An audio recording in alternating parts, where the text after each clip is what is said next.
Yeah, playing outlines on flyers.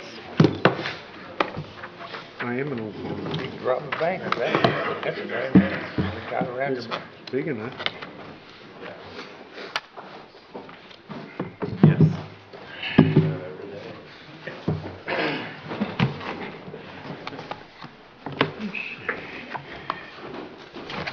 Did you already start it? That way. Thank you. We called it.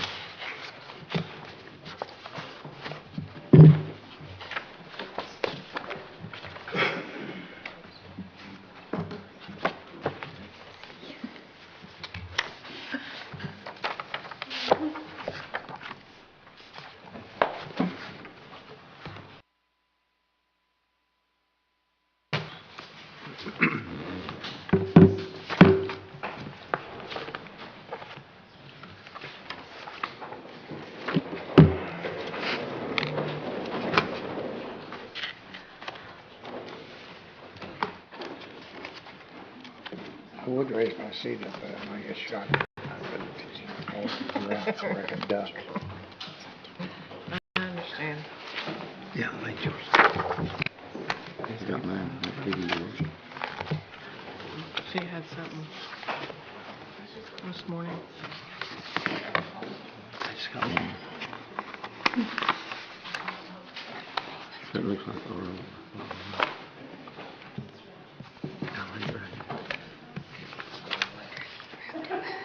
No, no. You got them both here?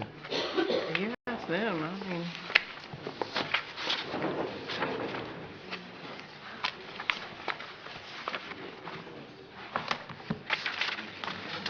Cut me in there.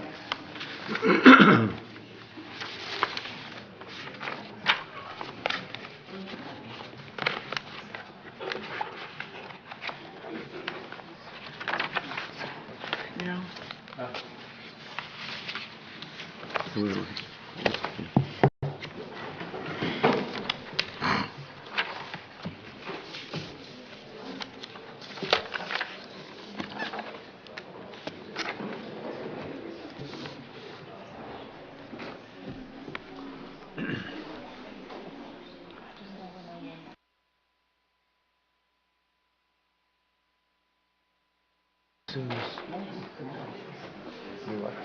As soon as we open our meeting, as soon as we open the meeting, Gotta have some more. I gotta do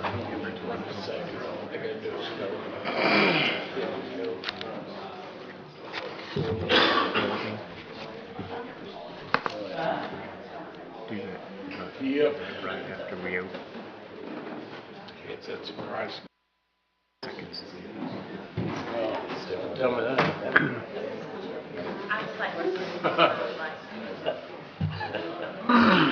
Oh, tell me that.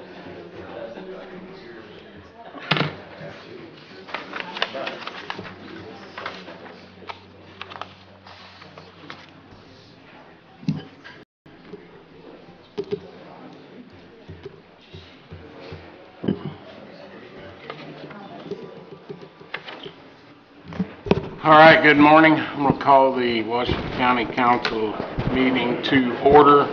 Phil, do you want to call a commissioner meeting to order? I'll call the order for the Washington County Commissioners. All right. First thing, we're going to stand for the pledge. Mr. Gilbert's going to lead us in the pledge, and then Gerald will have the prayer for us. Everybody face the flag, please. I pledge allegiance to the flag of the United States of America and to the republic for which it stands, one nation, under God, indivisible, with liberty and justice for all. Pray with me.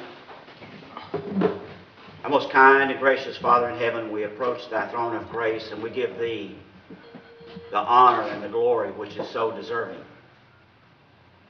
We're so mindful this morning of the comfort of this building and the surroundings that make it easy for us. And we thank thee for all those good and perfect gifts that you have bound us with.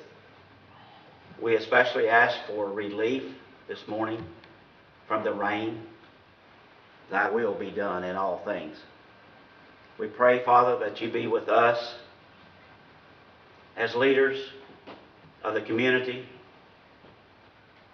And the whole meeting this morning represents that. Be with us as we attend to the business of the community, and we think and we pray that good from our thinking and our process will come from it. Be with us as leaders that we make hard and tough decisions with wisdom. This is our prayer in Christ's holy name. Amen. Amen.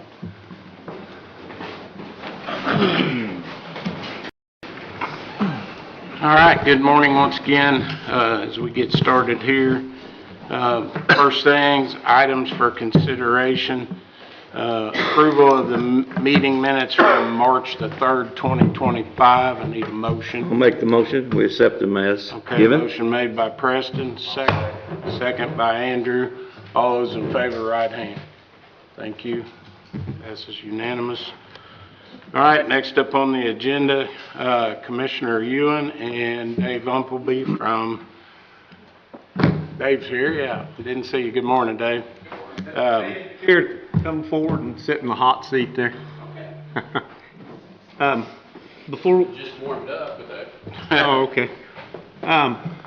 Before we get started in this, I want to invite everyone, council and all the commissioners, I'd like to go out to the health department, first stop, and have you look at their needs as far as space. Back in the February meeting, I had asked some of you when I was at the council meeting to stop out there, see what kind of situation they had out there. And then that wouldn't take but about 5 or 10 minutes, and then I'd like to go over to the fairgrounds, look at the fairgrounds building, and in case you guys haven't been over there for a while. So hopefully that'll be, I don't know, this meeting will last 10:30 or so. All right. The reason Mr. Umpleby is here is, of course, he has been very involved, and we had contracted with him to oversee the legal aspects of the BOT project at the Highway Department. If you will recall, we cut some things out of the Highway Department to get it under $5 million. You guys last year, the previous council only approved 4.8. What we cut out was, the main thing was the aggregate bins. Right now, the way it stands with the funds that we have, we're using what we would call, I call them Lego blocks, concrete blocks. They're more, really more used for temporary storage, things like that. But what the Highway Department Superintendent Rick Voiles had requested originally was concrete aggregate bins, and I've got a nice representation, a photograph of what they would look like. Whoops.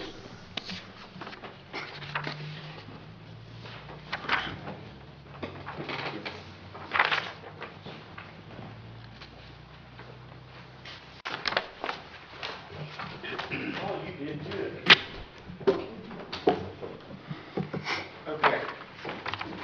That's what this discussion is going to be about. Now let me back up, go back to about 2016, 2017. At the time, the Board of Aviation Commissioners held property out at the airport, and that's when the airport project was trying to get launched. And John Mead, who was the attorney for the Board of Aviation Commissioners, came to the commissioners at the time and the council asking for some money. I believe we took it out of our edit fund. They needed this money for matching funds for a grant. In return for that money, he wrote up a contract that stated that eventually the county, the commissioners, if you will, could purchase 19.5 acres. You guys want to pull that up? 19.5 acres out at the airport for $1. It was kind of a long process. This actually started about a year and a half ago. The deed was transferred from the Board of Aviation Commissioners to the Washington County Redevelopment Commission. And we voted unanimously to transfer the deed over to the county commissioners. Now, this property is owned by the county. It's always been owned by a municipality, basically the city of Salem. So it's never been on the tax rolls. The whole idea around the airport complex out there is to encourage growth, and one way of doing that is to get it in the hands of a developer, because once it is in private hands, it then goes on the property tax rolls. Right now, it is, as we say on the farm, it's eating hay. It's not making us anything in property tax revenue. When it goes into in private hands, it then goes on the tax rolls. And in talking with the assessor's office, that would gain us approximately $10,000 a year in tax benefits. Okay, so what I'm proposing, and Mr. Umpleby will explain this in much more detail, is to basically swap that property for an equal value of work, basically the aggregate bins, out at the Highway Department facility. That way there are no additional funds needed. We're not coming to you. It's not a burden on the taxpayers. In fact, it will benefit all the taxpayers because the property would then be in private hands and go on the tax rolls. So that's, in a nutshell, that's basically what we're proposing here, and I'll turn it over to Mr. Umpleby on the fine points of the proposal. I don't know if I can add much to that. I can get into as many questions as you want, or as much detail or as little, but essentially that summed it up. You've got a contract for a given price. We're going to expect to increase the scope of the work, which I think is about roughly a $400,000 additional cost. Doesn't look like a lot, but I guess you got to put footers under all that and a whole 9 yards. So there's more to that probably than meets the eye. So the cost goes up $400,000. So if the cost goes up $400,000, how are you going to pay for it? You can either give them cash or you can give them something worth $400,000. The commissioners had the property appraised. Technically, you don't have to have it appraised, but it's not real smart not to have it appraised. Okay, so they had it appraised. And I think you had 2 appraisals, and the average of them was pretty close to the $400,000. Yeah. So the concept is, rather than giving the contractor additional cash, you give them this land instead of cash, so you don't have to come up with any more money, or you don't have to issue any more bonds or anything like that. And you've got an asset there that, I mean, it's obviously it's up to you guys how you view it. I'm kind of getting off beat giving my opinion here, but if it's been sitting there that long, tax rolls, he's not really going to be content to have it sitting there and paying $10,000 worth of tax a year, and that's not really where your upside is either. If a developer gets that land, they're going to want to put something on it and develop it, and then you're going to go from $10,000 a year on bare land to something significantly more than that, I would guess. So that's kind of your ultimate play on it. So I've talked to Ms. Cochran, kind of went through the statutes on what needs to happen. It doesn't require an approval by the council, but obviously we want everybody to be on the same page and understand what's going on. Commissioners, essentially next steps for them, we'd need to do an amendment of the existing build, operate, transfer agreement with Temple in order to increase the scope of the work. Once we're doing that amendment, we'll also provide that increased scope can be paid for essentially by trade-in, right, of this land. They'll have to hold a public hearing. There's no remonstrance or anything like that. It's just 10 days notice in the paper. You have a hearing, and then they're free to proceed at that point. So we probably get the documents done get everything lined up, have the hearing. Once the hearing's done, if everybody's still in favor, which, you know, I assume they would be, but you never know. If everybody's still in favor, then they go ahead and approve it, and then you're off and running. So,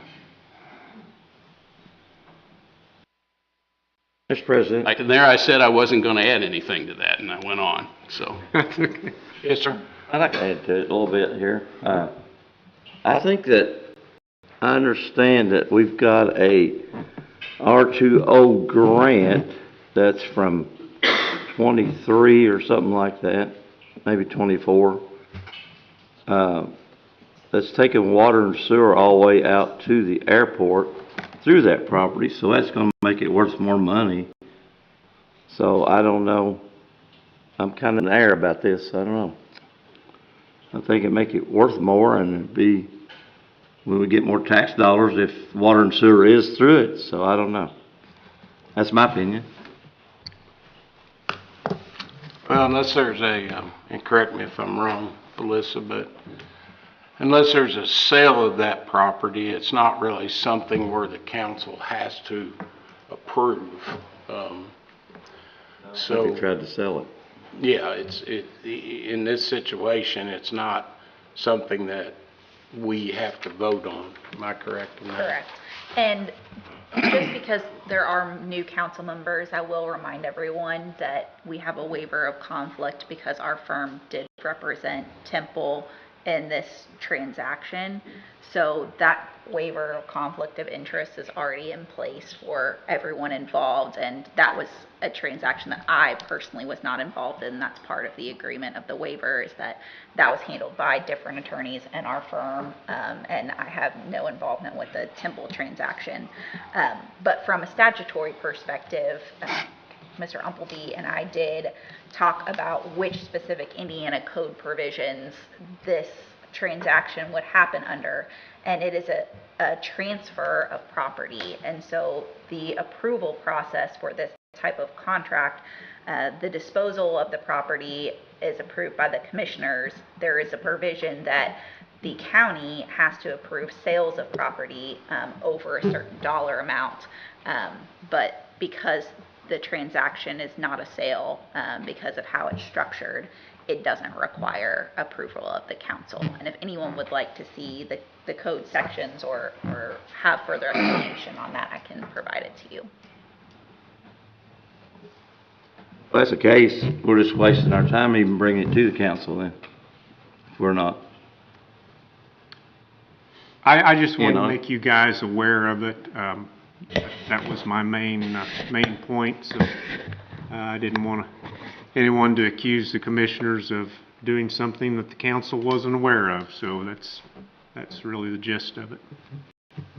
And I appreciate very much the transparency that seems to be coordinated here. Otherwise, I mean, there are some of us sitting here that are not aware of everything that was going on, but I appreciate very much the commissioners in bringing this up and letting the council be considerably more transparent about this thing. One question that I might submit, and maybe Todd or somebody in the audience could answer that. I know the original structure of the bid was with these bins, the concrete bins, and we kind of eliminated them. What was the second option? Can you just briefly, you don't have to spend a lot of time on it, because I think certainly this is the right way to go. What was the other option that we talked about? I wasn't aware of another. Those concrete barriers. Some barriers or something? Oh, you mean Yeah. what they're gonna be using in Yeah, and if we didn't have this, what were the other? what I call, what are they? Rick, 3x5 or something? Well, I call them Lego blocks. They're huge concrete blocks that are stacked up, which, I mean, they'll work, but the problem is, you get a big machine pushing material against them and they just fall over. Yeah, I've seen that. Yeah. They're just mainly used for temporary situations. It's not an ideal situation. The reason for the aggregate bins, obviously, Rick can talk to this more if you'd like, but just like this weather event we had, they need to stockpile material. They need riprap and things like that when the road blows out, and it has to be readily accessible. They don't have time on weekends to go down to the quarry and get a load of riprap or whatever material they need.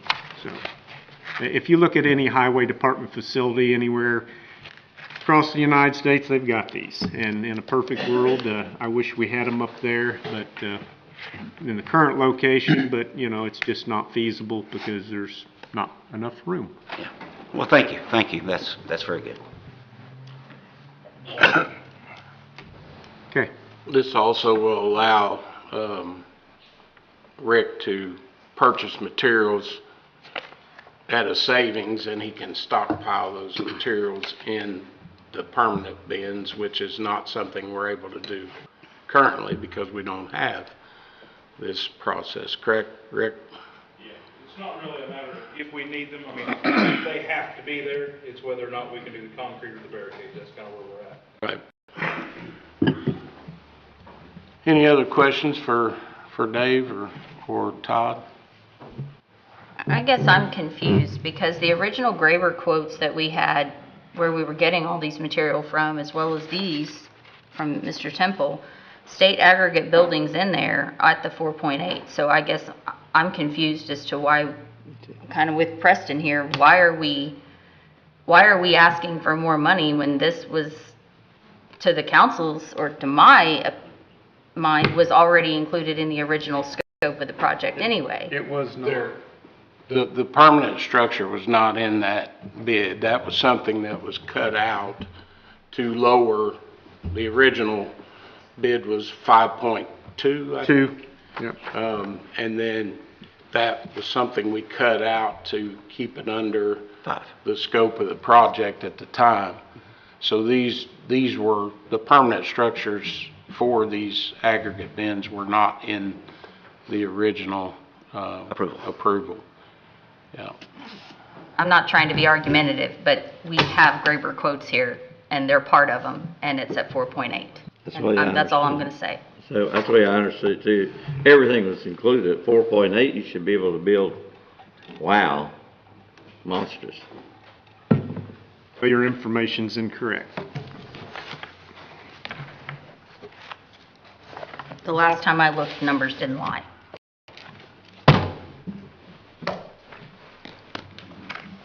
All right, any other questions for Dave or Todd on this? Like I said, it's not something that we have to vote on. All right, Dave, thank you. Appreciate you coming in this morning. Thank you, Dave. Yeah. All right, we'll move on. Next item on the agenda, Commissioner Ewan and Angie Buchanan from the Growth Partnership to talk about the Ready 2.0 project. Good morning. Morning.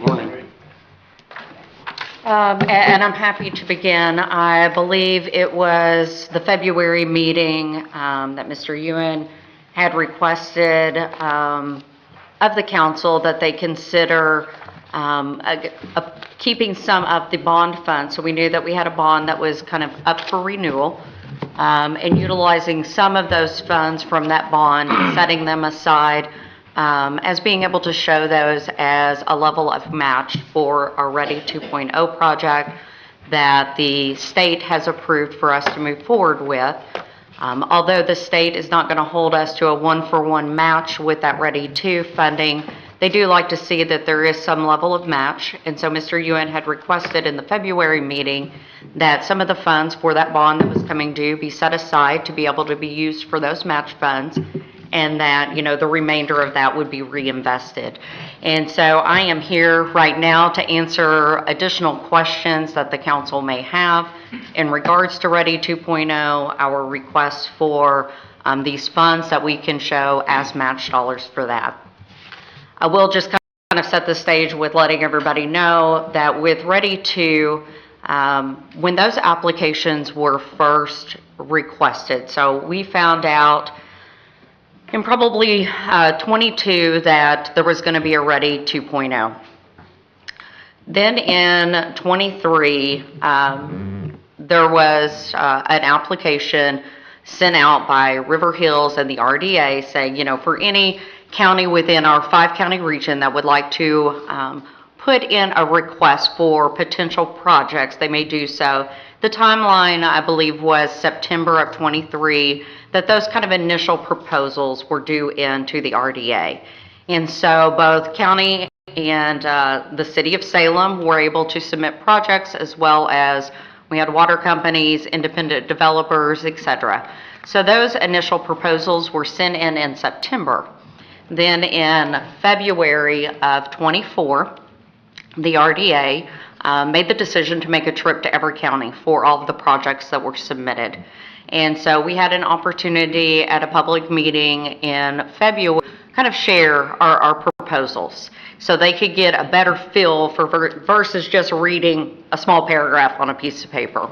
So everybody, and I believe there was a total of around 27 proposals that were submitted. And so everybody had an opportunity to kind of submit more information and give those details and answer some questions. The RDA then took kind of a bus tour around the county and the city, looking at some of these project locations and, you know, what that might mean for our individual communities. Again, they did this in each of the 5 counties that are a member of the RDA. So that was in February. And then around the May-June timeframe, they had requested some additional information. At that point, we had to submit then full applications for these proposals that were initially submitted in September. So all parties that had submitted a proposal then did a more complete, thorough application that was submitted, again, I believe it was around May or June. Then in roughly November of this year, of '24, the RDA had at this point now scored all of these applications. So they had a matrix that they were working on, set criteria that they were looking for. Directive from the state at that time, and when I say the state, the IEDC, so the Indiana Economic Development Corporation, the directive from them was they were very interested in projects that were going to support quality of life for communities. Kind of the top things being childcare, housing, things that would improve and make your community a place that people would want to live, work, and play. That was kind of what they were most interested in and had shared that. Again, the RDA had developed a matrix for how they were scoring these. Each project was scored. Those scores were then shared. And then, although it's just like with any other bid that you might consider, you know, you don't have to go just off of, you know, scoring solely. You don't have to go off of price, certain things. And they kind of treated this the same way. So the RDA looked at all these applications. They looked at the scoring. They vetted that together as a team. And then they came back and said, here are all of the projects that we've chosen out of our 5-county region. Out of that, Washington County did have a few that were selected, with this 4-H building project being one of those. And so again, some of the items that the commissioners had submitted initially back in September included a 4-H building, it included fairgrounds parking, it included upgrades or a redo of our sidewalks and steps around the courthouse facility, as well as the county highway project. And then again, the city of Salem too had submitted probably 5 requests on top of some of our local water companies and many developers. But this did happen to be one of the projects selected by the RDA to move forward. And so at that time, what they initially said is, we're looking at awarding you $1.2 million to use towards this project. They also decide on the amount of the allocation. So our 5-county region got $45 million that's being distributed among the counties. And so they did give 1.2 that they've earmarked for this particular project. With this, like I said, they do ask for a level of match. They understand that we are a governing body and that we may not be able to do a 1-for-1, but they do want to see, that we are able to, achieve some match. Based on the project scope that we anticipate, the initial very rough, without having a whole lot of details. We're looking at potentially 1.5 to get this building completed. And so that would leave us short around 300,000. And so that is where the request then came in to the council to see, since we are getting this money from the state, it is an opportunity for us to do this building and have it almost virtually paid for. If you would consider using some of those bond dollars before reinvesting them to put towards this project. This is a scenario in which, you know, after we were selected, we had to fill out some different additional forms, additional spreadsheets, and stating on there out of the project and the full scope of everything that would be needed, what will you use ready funds for and what will you not. And so you had to list all of those, you know, items. And, you know, this is a case where, you know, the state, before they reimburse or before they pay any of those invoices, is going to ensure that, you know, whatever we submit matches up with, you know, that spreadsheet of, yes, this is being used for the money that was earmarked and what it was for. So, again, I just kind of wanted to give that recap, but I'm happy to take questions that you all may have. Just to clarify, and I think I know the answer, but if this was something that wasn't approved, what would happen to those ready funds, the 1.2? So we would lose those dollars. If this is a project that we do not move forward with, the RDA will take those funds and reallocate that most likely to another county, another city, and additional projects. For example, when we received the money that they earmarked and said, hey, we have $75,000 and you all do not have a current comprehensive plan, we would like for you to update it. Here's money to do that. That is because another community did not use that money for their project. And so they reallocated that to us. This is a situation where we don't pick, you know, we don't get to pick and choose. We have submitted proposals based on that. They have chosen what they would like to see us do. And so, yeah, if we do not use that 1.2 million, it will be reallocated to someone else. What time frame are we looking at? December of 25 or December of 26? Isn't that 2-year span? Most grants are 2 years. So this is different. I mean, they don't necessarily have an end date on it. So right now, we are waiting for the official letter from the IADC, the commitment letter. Once we receive that, and all projects throughout our region are waiting on that, okay? And so once we receive that from them, then we can start the project. You know, not before then, but we can start it once we receive that. Our hope would be we would have that commitment letter within a couple of months, that this would be a project that could be started this year after the fair, so late summer, early fall, and that we would have it completed prior to the fair of 26.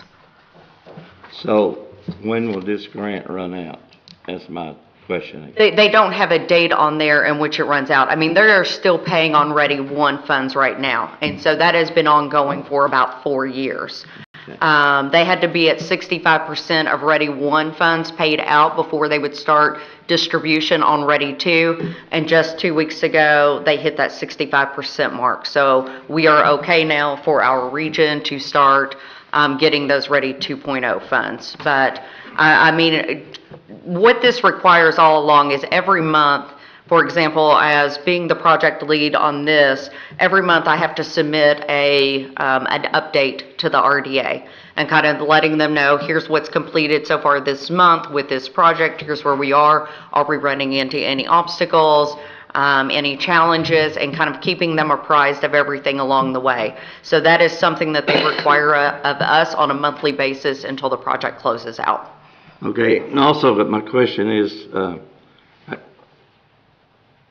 this going to be a true 4-H building that our children can use, or we're going to think about putting Purdue over there where they can use it and we're losing out half the building or more that our children's not going to be able to use? Well, from my understanding, I mean, the project is one that the children would be able to use. They do work closely with the Extension office, and the 4-H leader, I know I've spoke to her several times, that works with the children.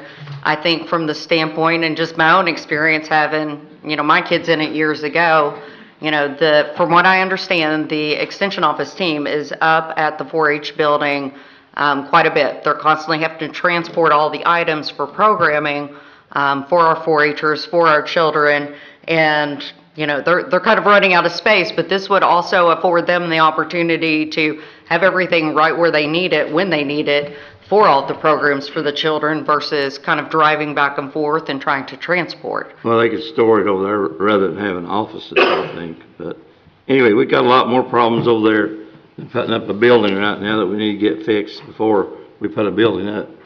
A lot more problems. So this ain't a project that's gotta be done immediately. This can be put off until next summer if need to be. They are asking for us for updates on a monthly basis. Right. So they're going to expect that you start, and they're constantly pushing you along the way. So although they don't have a timeline on it, I don't know that they would be acceptable to holding it off. It's my understanding there ain't any prints drawn up or anything on this yet. Am I correct by saying that, Todd? We have a draft, and it's a very rough draft of a floor plan of kind of what we would like to have. We had to have that to submit the initial proposal, but truly it is not the one that we would get bids off of. So what we were going to do is a design build project. So ask the contractor to basically do a submission for a request for proposals and a request for qualifications at the same time. So it would truly be officially drawn up to scale with all the needs, yes, once that contractor has been selected. I just seen in my mind, I've worked construction all my life and know how things operate in that. It seems that it would take longer to get all this prepared to be able to start this summer or when.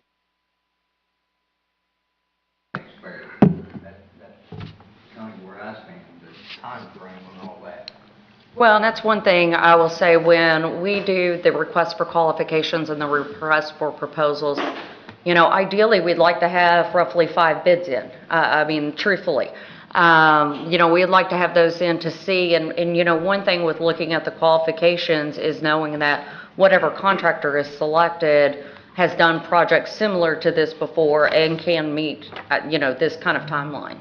I got one more question about Sure. the matching. I've been doing a lot of studying on this since it's been brought up, and I've read somewhere where there's got to be 3-to-1 private match. Can you explain that away to me? That is actually not true. That's And not true? no, so with Ready, what they asked for initially, what they asked for is actually a 1-to-1 match. I It doesn't, know that on the they government. do ask you if your match is private, if it's public, what type of match, but it's not a requirement that it be any particular type. They just want to know what type it is. Yeah, what I was reading, it was 3-to-1 on the private and then 1-to-1 on governmental. Yeah, so, and like I said, they just simply, I've only done the applications for the governmental, so that might be the case.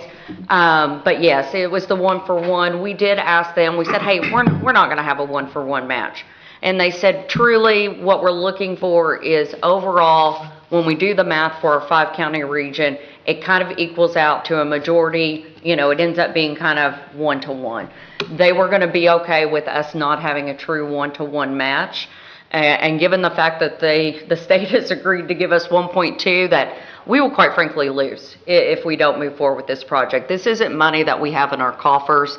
This isn't money that they just give us. If we say we can't move forward with this, although I do understand there is probably other needs at the fairgrounds, if we don't move forward with this project, this is just $1.2 million that we lose. And so, we're not going to have that again to be able to build a building or, to start any of the repairs that are needed up there.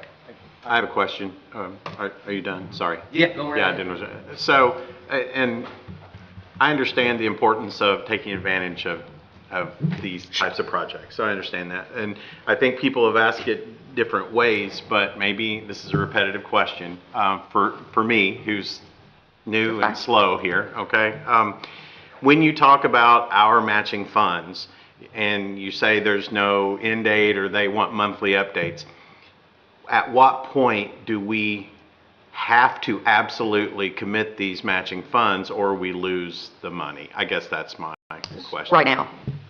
Right now. We're at that So point. the. In terms of committing the matching funds, we are at that point right now, and that's why we're coming to you. So ready That's to- why we came to you in February. Okay, so I guess my question, just so we're all, so Ready 2.0 is telling us that if we don't commit the matching funds right now, we will lose the 1.2 million. So we're going to have to show matching funds right now. Yeah. Yes. I'm not a high-end businessman, but 300,000 against 1.2 million, I know what I would do. I'm going to go for the 1.2 million. And there are going to be some tremendous benefits to this project. Can the project be tweeted somewhat? Possibly. I don't know. We're at early stages. So some of your issues may be corrected through the future. But to sit here and even think about losing 1.2 million for the taxpayers' benefits, I don't understand it. I'm sorry. I don't think we're wanting to lose it. Well, you're We're going just to. wanting it done right. What? You should have been in line months ago to get things done right. That's my point. We weren't in a position to do it. The council wasn't, so. I mean, I don't want to lose it at all, but I don't think the way they're going at it, we don't need the Purdue building over there. We need a 4-H building. If I may, Danielle, would you like to speak to this, kind of clear the air here? Must be some confusion I don't on clear it much. what understanding of the idea behind this is. Sure. Thank you. So I'm glad you brought up the question about the 4-H. And a speaker, please. Sorry. I'm glad you brought up the question about the moving of the Purdue Extension Washington County office to the fairgrounds. This is something that I've been on staff with Purdue Extension for 13 years, and this is something that I have felt would be beneficial to Purdue Extension and to the county as a whole for us to be able to be housed at the fairgrounds. When we originally started having these conversations, the idea that this might be a project that could be submitted, this was an answered prayer for Purdue Extension and 4-H.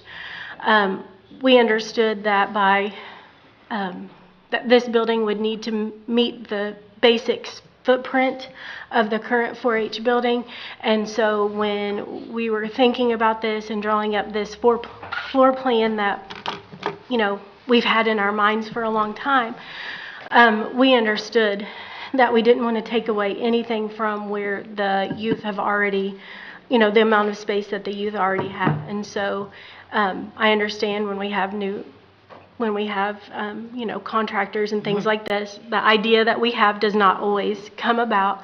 But based upon this floor plan, the part of the building that will be utilized by 4-H or for extension like agriculture and health and human sciences is actually larger than what is available there right now for youth.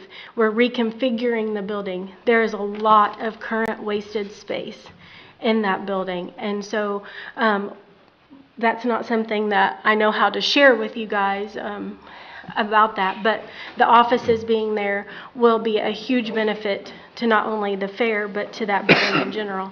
I had sent a list and I have it here. I can read some different things that Purdue Extension and our related organizations use that building for, and it's only going to enhance our ability to do those things and maybe even get more things that we're not able to currently because of the current state of the facility. I mean, I can't have certain Purdue Extension events there because we don't have a handicap accessible restroom.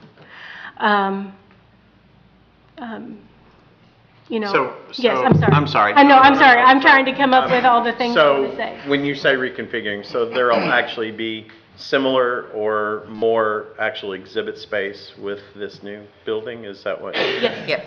Yes. I'm looking back, our 4-H educator, Taylor Chastain is back here. She is she's very active with the idea of this building and what it can be used for and how it's going to best suit the children. I'm not the 4-H educator, I'm the Ag and Natural Resources educator, but obviously still care very much about the 4-H program because I'm a product of the 4-H program in this county. So I don't believe there's anything going to be taken away.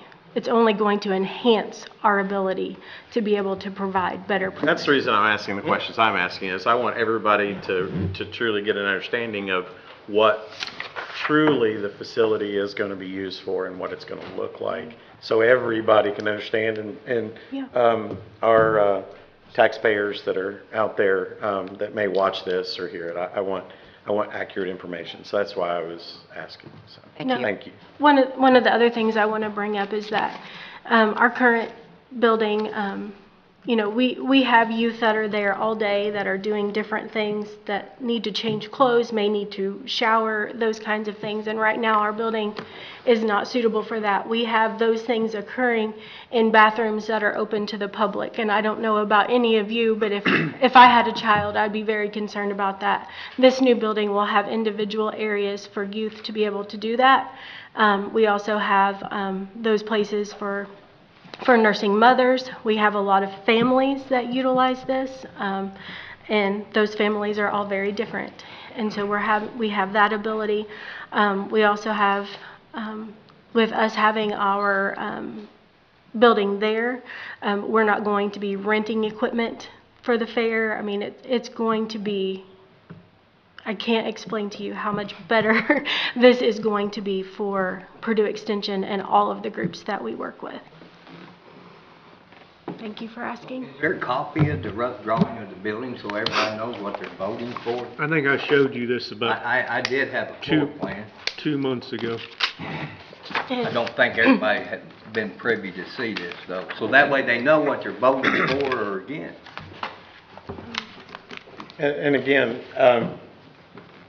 piggybacking on what Gerald was saying, once we get the bids for this building may not look, this is. Because we want to do a design build project. Thank you, Todd. That way we can utilize these ready funds, the most appropriate way. So this is very much a very rough draft to enable us to get a ballpark for the scope of work.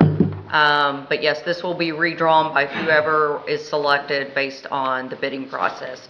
Also, to let you guys know, once that occurs, once we have the go-ahead to submit a public notice for a request for qualifications and a request for proposals, because we would do that jointly, that is a 30-day notice period. So whereas most of the time it's 2 weeks to collect bids, in this instance, it would be 30 days. We would have a kind of pre-qualifications, pre-bid meeting that would happen.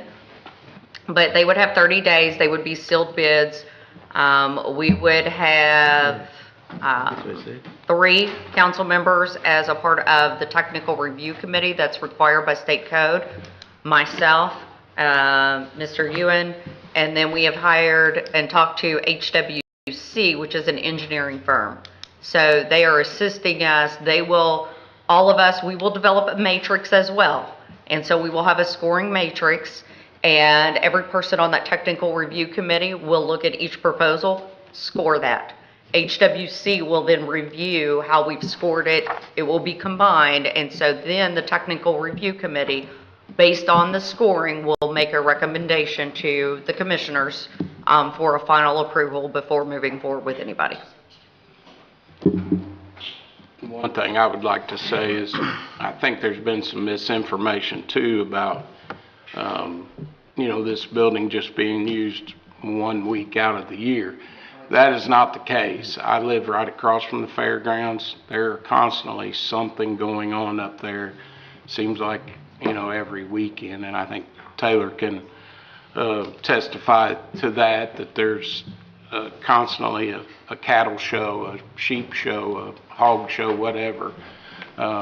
So, Not just livestock either. right. This past Saturday, we had a sewing workshop at our current office, and I didn't have enough extension cords because the meeting room that's set up there, like, there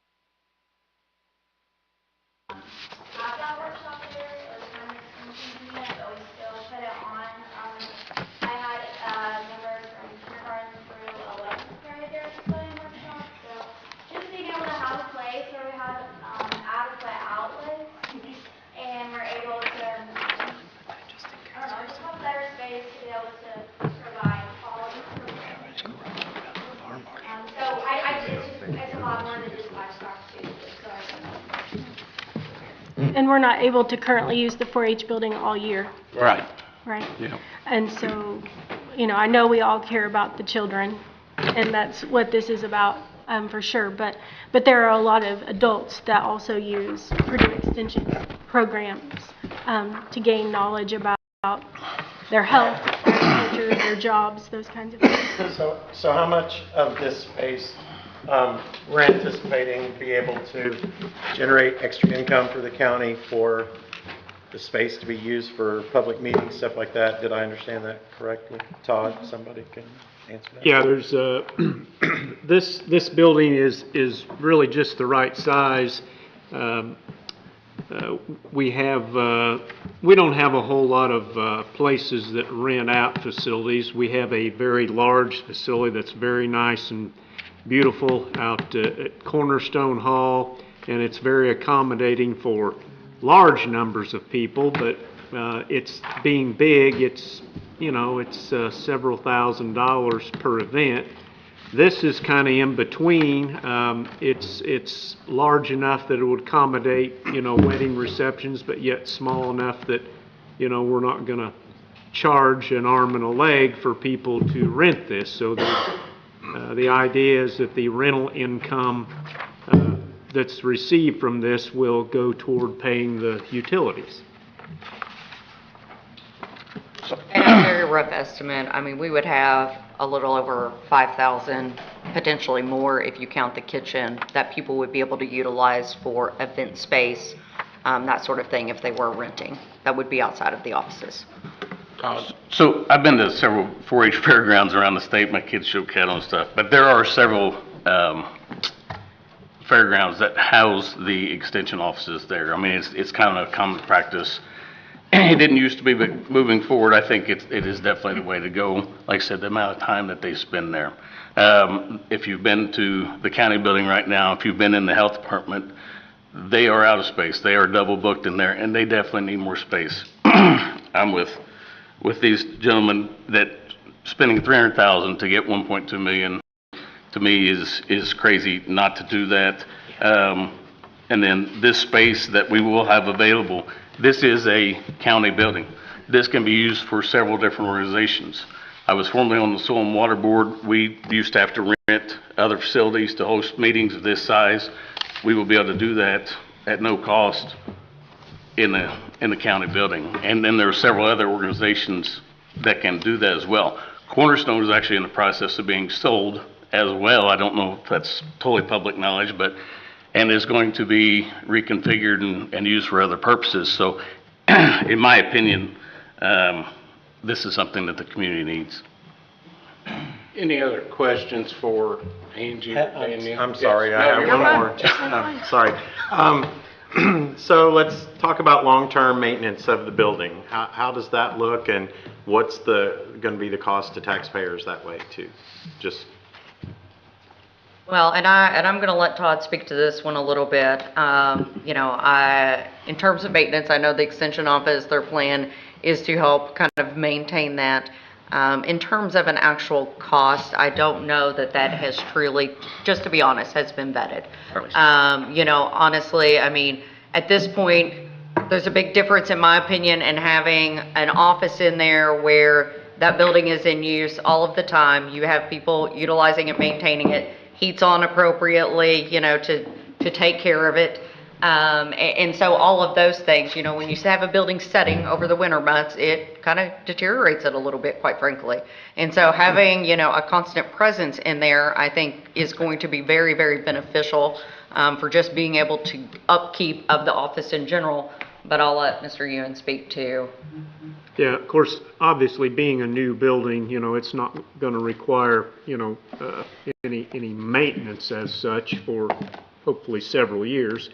But the day-to-day things, I believe our current custodial staff can take care of the needs for that. And if you are not that familiar with what goes on at our current extension office, these ladies, they normally don't ask for a lot. They take care of things themselves. I know, you know, they do a lot of their own cleaning and tidying up, and this will be the case at the new building.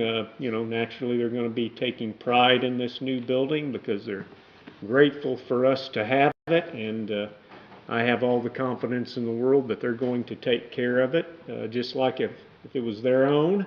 And as far as the maintenance, you know, there will be some down the road, you know, many years from now, but being a new building, and like Angie had said, it's kind of like your old vehicle maybe. If you only drive that old vehicle maybe 3 or 4 times a year, things don't work too good, but you drive this vehicle every day, usually stays in a little bit better condition. Same way with a building, with the temperature being consistent year round.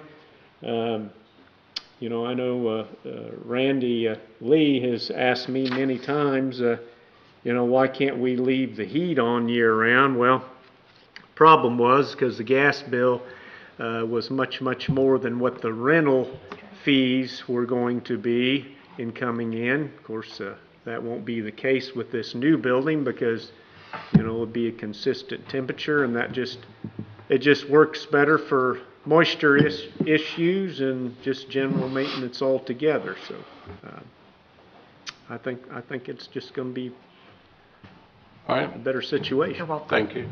Any other questions for Danielle or Angie?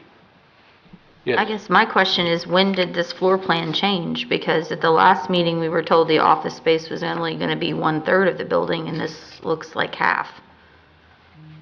It hasn't changed. Those drawings have been. So, and we were asked for 1.4 is what my notes say the last time. So what increased the cost another 100,000? Time.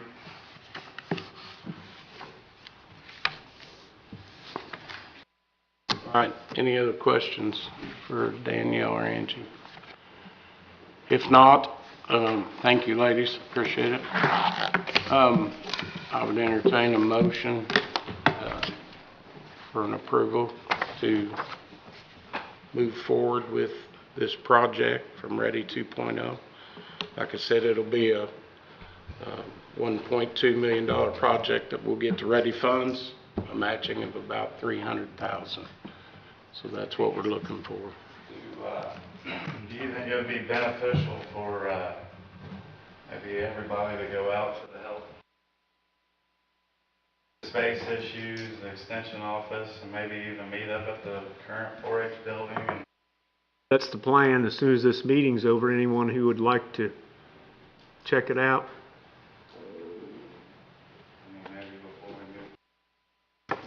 I'll make a motion, we table it right now till we go look at all this stuff. Table till when? The next meeting. We got to understand here, we're under a little bit of a time constriction. So, you know, tabling, we've tabled a couple months here, and we're to the point, I think Angie alluded to that in her presentation, where you know, they're going to be asking for our approval to move forward. So. Correct. All the final documents went to the IEDC on March the 11th. So within the next, only a couple of weeks is if we don't have a commitment with the matching funds. Could have a special. I mean, I thought there was already something on the front page of the paper accepting bids, so. We haven't. For Not that I'm aware of. on the Washington County It said Herald. soon we'll be accepting bids. Yeah, we can't take any bids until we Yeah. no. approve. The to IEDC, move I mean, forward. I'm starting to draft documents just so that we're ahead of the game, but the IEDC actually has to approve any public notice. So all of my initial drafts are still in their hands, so no. I don't know who would have put that in the Well, it was paper. on the front page of the paper, that's why I was asking, So, that's no, why I was a little that's confused, so. Absolutely inaccurate. Nothing Okay. has been, because all of that, this is so detailed, in terms of review. Ernst & Young is the accounting department that is reviewing everything. The RDA, River Hills, they review all public notices before they go out. The IEDC is reviewing this particular public notice as well. I mean, there are all kinds of checks and balances with this that we have to meet to, even see the first dollar. So, no, we have to follow everything to the T. Okay. All right. I think you called for the original motion to approve, so that's what we have to decide first before another motion, even to delay, can be. I mean, I got a motion on the floor right now. There was a motion on the floor but I called for a First motion called for a to motion to approve. approve before the delay, so Right. that's the one we've got to address. So, will someone want to make that motion to? So moved. Got a motion to move forward. Second? Second. Second from Todd. All right, I'm going to ask for a vote. All those in favor, right hand. Okay, those opposed? 3. Motion carries 4-3. All right, thank you, ladies. Thank you. Thank you very much. If I may, I apologize. I did not get on the agenda. I knew I was on the agenda, but I did not add an agenda item. If I may, I do have tax abatement compliance documents that I wanted to share with this council. If I could take just a couple of minutes to do so.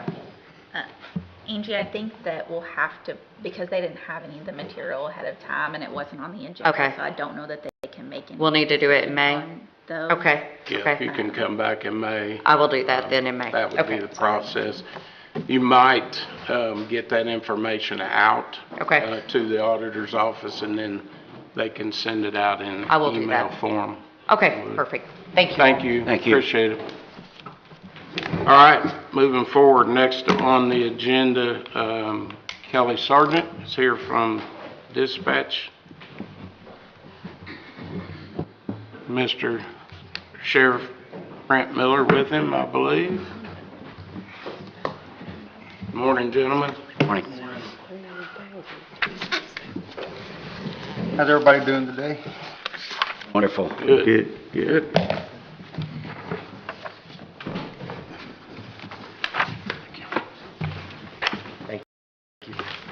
Sir, some of this might be stuck together.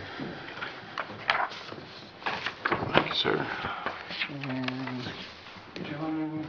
Thank you. Thank you, sir. Can you share with him? I'm one short. That's all right, yeah.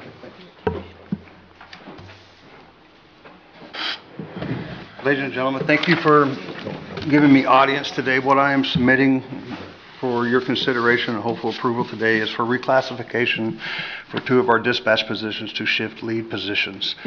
Our chief dispatch officer has resigned fairly recently, and we were getting ready to begin the process to promote and hire a new chief dispatcher. And I started thinking about things, and I'm looking for ways to improve processes for our dispatch center so we can better serve the county, better serve the operations, the day-to-day operations. One thing that we are lacking on a regular basis is supervisory presence in the dispatch center 24 hours a day, 7 days a week. So I spoke with the sheriff about the option of possibly creating 2 shift lead positions. So I started looking at the possibilities and what the advantages of that would be. Number one being we would have supervisory presence both day and night shift, because right now I'm it, right? And I'm pretty much 8 to 4 Monday through Friday. I fill in shifts. I come in at nights. I was also working for the weather events that we just had here and everything. So, but to have a supervisory presence or a senior presence, especially on the night shift, would be more beneficial. And in doing so, I started putting numbers together how we're going to, how we do this and how we would pay for it. Going through my numbers, I came up with a figure, and I started looking through everything. So basically, the way that it came down and what I ended up with was the current dispatch, the chief dispatch pay makes right around 74 cents an hour more than a regular dispatcher does. The chief dispatcher also gets 14 hours extra of other pay per month because they are the IDAX coordinator. So with the 2 shift leads, how we would pay for that is that the additional monies per hour that the chief dispatcher had, I was going to divide that in half, and it came up to like 36 cents more per hour, and then I would divide the 14 hour of other pay, which came up to $281.96 a month, cut that in half, and give that to one of each of the leads. So it came out, with my math, it came out to right around $41,142 a year. As I was reviewing my numbers with them again, I even referred to our current salary ordinance, and I noticed that in the jail we currently have shift leads that are in the jail. Their annual salary is right in line with what this proposal is right here. We're off by $2 a year, so $4 altogether, 2 for each lead dispatch, or for each shift lead. So the duties would be, now we're not getting rid of the chief dispatch, right? I'm just not going to hire it right now. Okay. What I would like to do, and I spoke with the sheriff, and I think we agreed that this would probably be the best thing to look at this on a yearly basis, look at it, and we can reevaluate after a year to see if this is going to improve processes in the dispatch center and see if it's going to help us out. In the meantime, the duties that the chief dispatcher would have, being the IDAX coordinator, being in charge of warrants, and training, and that type thing, the duties would be split, right? Currently, the way that it goes with manning shifts right now, especially if someone calls in sick or if they're on vacation, we would have floaters, dispatch floaters that would come in and fill in those shifts. Well, there's supposed to be one for day and one for night. We can't get a night shift floater hired, right? But the shift lead would take over the floating positions, right? The floaters, what they would do is they would alternate weekends being on call. If someone was on vacation or someone called in sick, then the 2 floaters, they would alternate weekends of being on call. If we have 2 shift leads right now, if they are approved, they would continue to do that, but then we would have myself and our EMA, county EMA, she's also part-time dispatch as well, and she acts as a floater with being needed, right? So instead of having 2 people alternate weekends of being on call, we could actually have 1 person being on call every weekend, myself, Denny, and then the 2 shift leads. So by doing that, and then with call-off, if there's call-offs or vacations or with someone being, a position needs to be filled for that particular point in time, the shift leads would fill that position. And then they would, when possible, they would flex their schedules to reduce or eliminate any unnecessary overtime. Like I said, looking at the numbers, it's really not going to save the county any money, but it's not going to cost the county any more money. And if you consider this and if this is approved, I would like to move forward with this immediately because there's no other supervisory person in dispatch right now other than myself. And our dispatch, we've had a little bit of turnover here lately. We've had some retirements and everything that's going on. So we have some younger dispatchers and some newer dispatchers. They need guidance, especially at night when things are going on. So looking at this, in my mind and in my opinion, I think this would probably be the best way to go right now. And again, it can be reevaluated in a year to see if this is something that's going to benefit the county. If I can clarify something too that Kelly said, we talked about we're not getting rid of that chief dispatcher position. What he means by that is we're still keeping that. We're not going to increase the number of dispatchers that we have.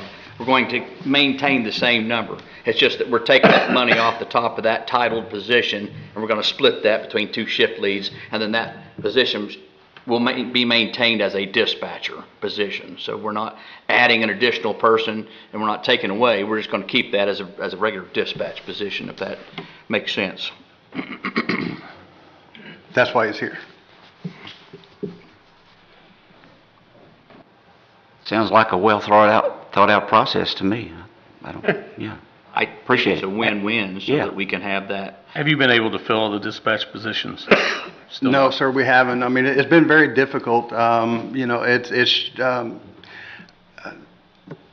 Dispatching is extremely hard, and I've been doing this job for, well over 30 years. I worked in corrections. I'm a retired police officer from Texas, and, I moved back here at home, and I'm working over dispatch, and this is a very difficult job to do. And in doing so, even the ones that we hire, we've had one of our current ones that we hired, they were here for like 3 weeks, and they came up to me and said, "This is not what I thought it was going to be," right? And they resigned. So it's very difficult. So we are starting to get, some younger people that are coming in, and, this is how they're going to get their foot in the door if this is what they want to do permanently, right?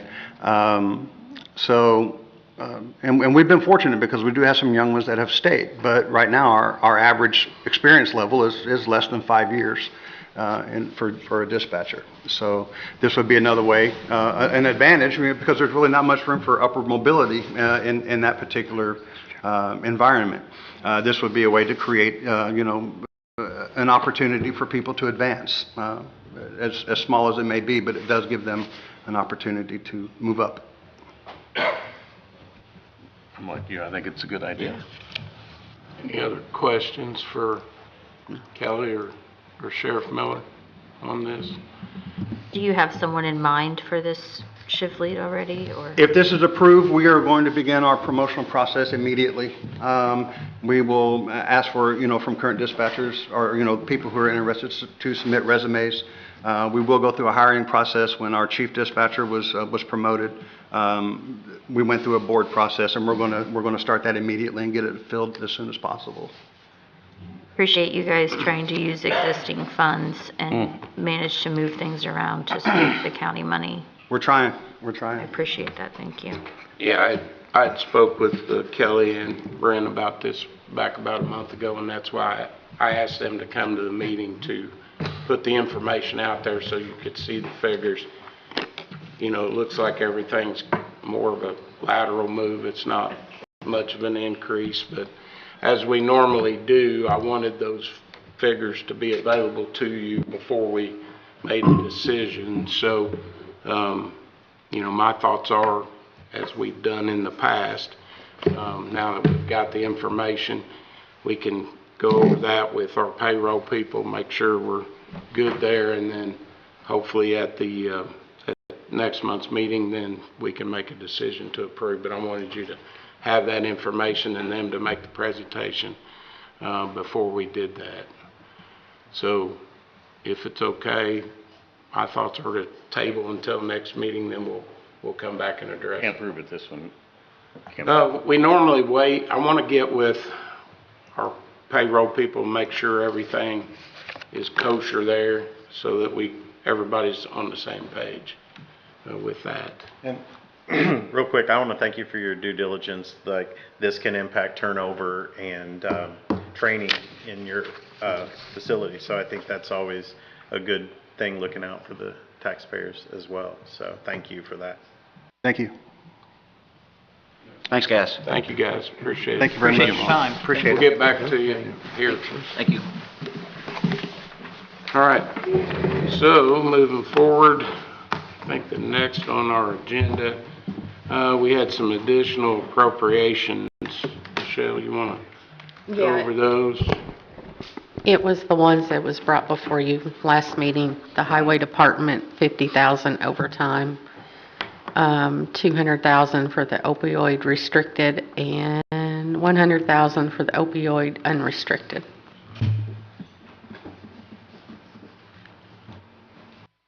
So you should have received those as well. We talked about them last month, so, need a motion to approve the additional appropriations. I'll make that motion. Okay, motion made Second. by Mr. Gilbert, second by Commissioner, or Councilman Shell. All those in favor, right hand. All right, passes unanimous.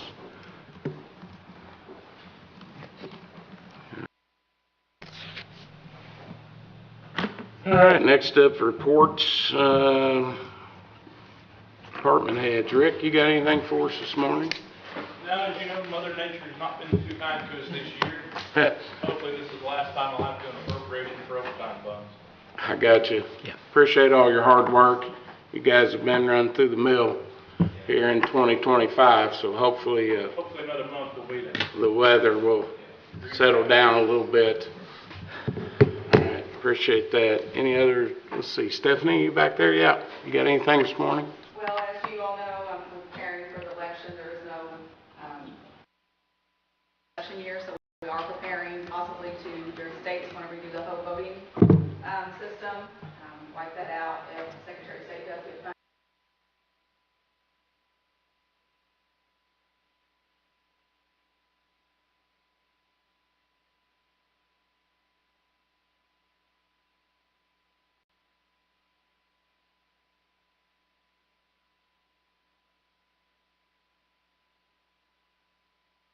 With anything, there is turnover. It's sad to see clerks resigning. We had some neighboring county that has resigned. It's just, sometimes it just gets a little bit too much of a struggle. I will ask for a courtesy on this 4-H building. That is our public location for Washington Community Board.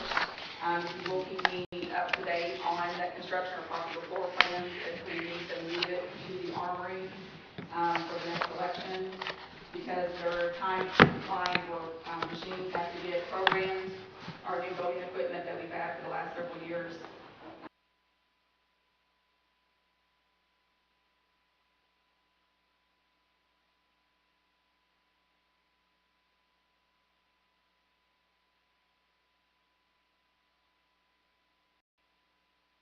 Voting locations, and that will be the armory. So, yeah, so please don't forget. Thank you. All righty, thank you. Let's see, we got any other department heads here this morning?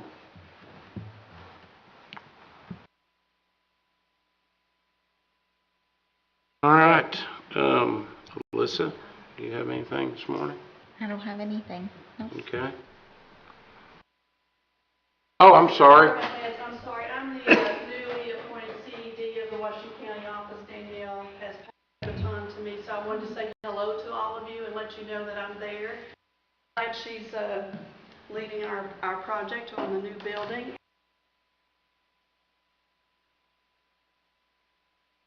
Health and Human Sciences, and I'm so glad you approved that building because I do healthy living classes, and part of that is I teach people to make healthy choices about food. I demonstrate how to prepare the food and recipes, and I encourage you to come over to our see what kitchen we have.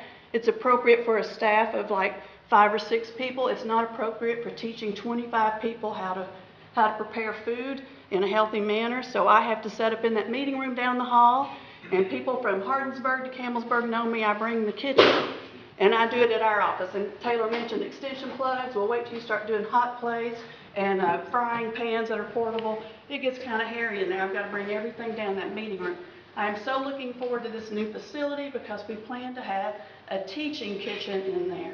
So I do appreciate that. And just so you all do become more familiar with all that extension does, we're in all 92 counties. And we do a lot of different programming. Some of you I know you've heard of. Some of it you're probably not going to be familiar with. So I hope to get more familiar with health and human sciences.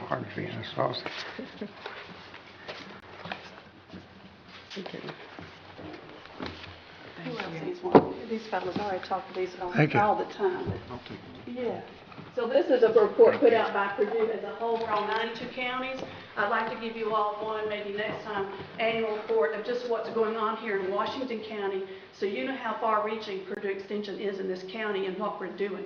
A lot of people don't know enough about it, but those that have been to programs, ask them and they'll tell you just how great we are. Thank you. Thank you, Sonia. Thank you. Appreciate it. All right. Kyra, you have anything this morning? Yeah, I wanted to just make a comment. We do have a social media policy in our handbook. I know most of you are elected officials, but we also have to go by the guidelines in which we try to enforce to the employees. So with that being said, there are a lot of people who are posting things that on social media, and it just furthers the confusion.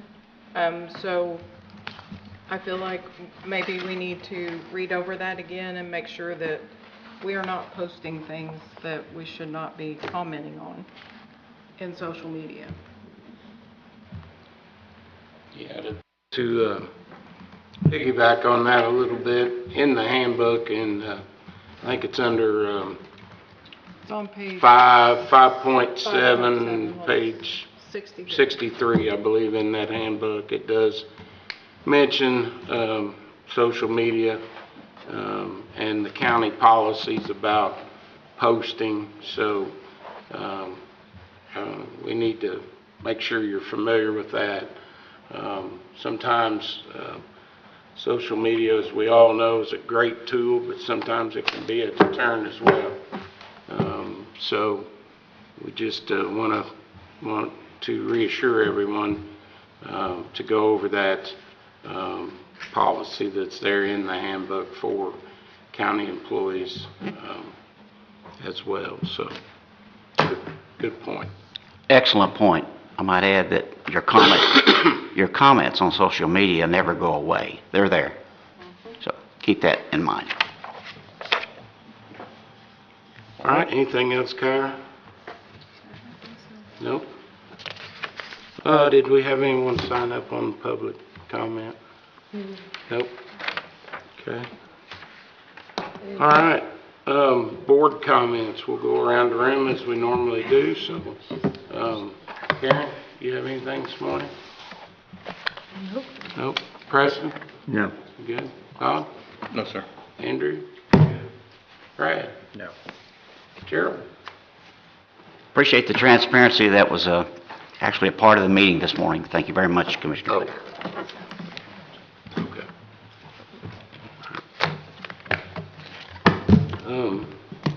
Let's see. Commissioners, you guys? I have one thing, if I can do this legally. If I could ask Maggie just to come up for about 3 minutes to talk a little bit, just very briefly, it's pretty simple, about the space needs out there at the health department. She had to leave. She had to leave, yeah. Well, I guess she won't be coming up front then. All right. Maybe the next meeting. Yeah, that's fine. put her on. I think what she wanted to talk about just real briefly was with the additional funds that the health department got the last couple years, because the governor at the time saw the need that in rural Indiana, we do have a lot of health problems, diabetes, heart. I think we're just at the top of the list as far as the number of cases of heart disease in this county. We're not very healthy, and a lot of it is about education, and that's what they're working toward, and that's the fact they added a couple employees out there. I think they can do great things for our county and keeping it healthier. If they had a little more space. So, okay. That's all I have. Thank you. Thank you. Mr. Cardwell, you have anything? Nope. Mr. Marshall? No. Good. All right. Yeah, I will say I appreciate the input this morning. I could be a lot healthier if Sonia would cook for me every day.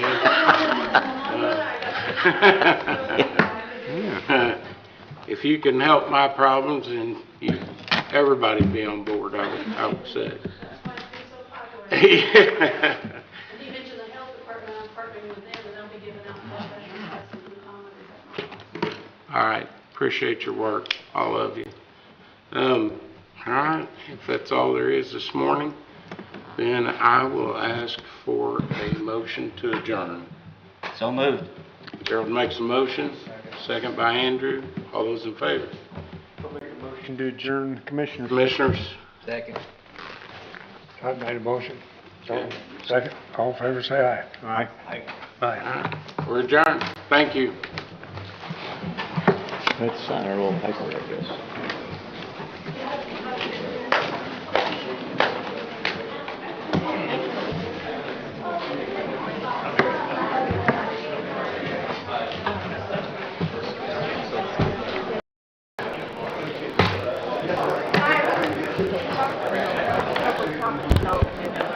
Kyra.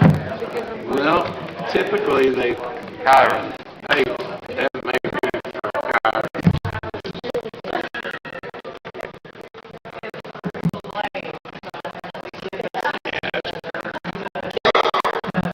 There you go.